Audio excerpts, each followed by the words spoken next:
Children, we are looking at Hibiscus rosa sinensis. You know this belongs to the Malvaceae family, and this will be our first experiment. We are going to study the floral characteristics of China rose flower. Okay, China rose is a common name, so all of you know about it. Let's look at the various whorls. You know this is a special flower because it's got an extra whorl, that is the epicalyx. So this is the epicalyx. Alright, this is the calyx, this is the corolla. We are looking at tubular and rosea. Alright, you have this tube-like structure. You can see the stigma, the pentaphyte stigma, and then you can see several stamens. Okay, the stamens over here, they have got united and they have formed this tubular structure. So what are we supposed to do in this particular experiment? There are two parts. The first part will be to make a longitudinal section. So you're going to cut a longitudinal section of this particular flower. Alright. Now we are going to make a longitudinal section of a flower.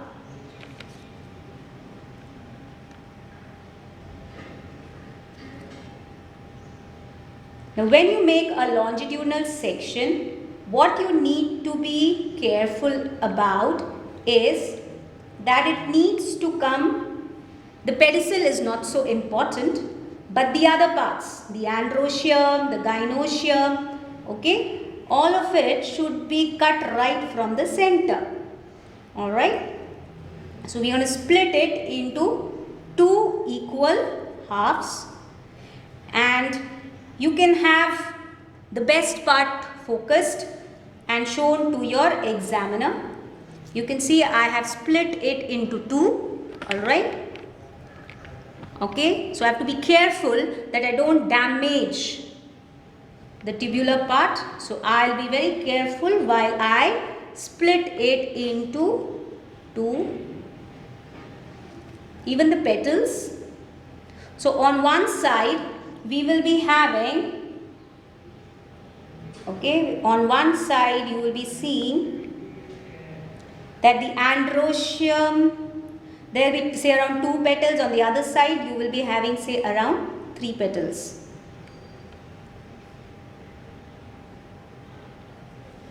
Please remember, to the examiner what you are going to show is the cut part, okay, a flower which is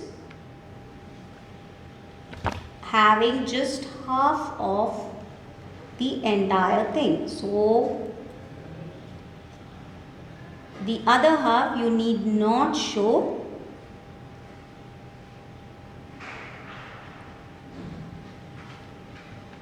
Okay, and you may remove, see over here you can see that the flower has been cut into half. So this section can be placed on the petri dish to be focused and to be shown to your examiner. Okay, so right from the pedicel I have made a section. Alright, you can see even the stigma has been cut into two parts. You can see the stigma separately and you can see the tubular part separate. Is that clear?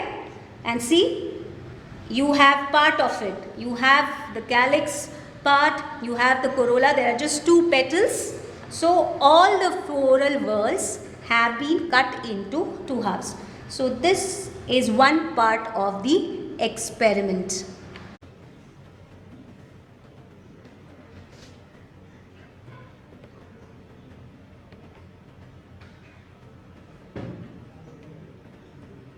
The second part of the experiment would be to make a section of the ovary. Okay, so you take another flower sample and we are going to remove all the floral whorls. You can see I am doing it, I am not even using a blade for this. Okay, now I need my ovary intact, so I have to be careful about the ovary part. See, can you see? Alright. Now I am going to remove all the petals, the calyx, epicalyx.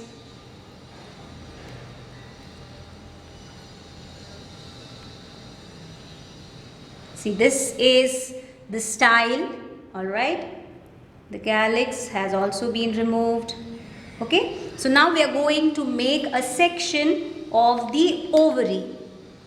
And if you remember from your theory portion, the arrangement of the ovules in the cushion-like structure, which is called as the placenta, that arrangement is called as placentation. And in this flower, we are going to see axile placentation. So, I am going to make a section of the ovary and then I am going to place it on the slide, which will be focused for you to view. So while we make the section of the ovary, there are a couple of things which you have to be careful. As usual, whenever we make a slide specimen, the specimen has to be thin and it has to be even from all the sides. So you have to be careful while you make that section.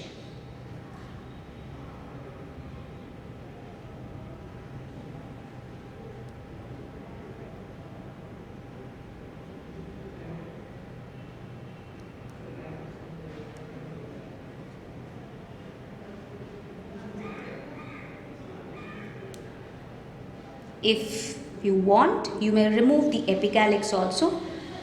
Okay, so this is my ovary, very clearly to be viewed. Alright, and now I'm going to make a section of the ovary. I've cut it into half so that if in my first cut things don't come clearly, then I can make one more section. So very thin section is being cut.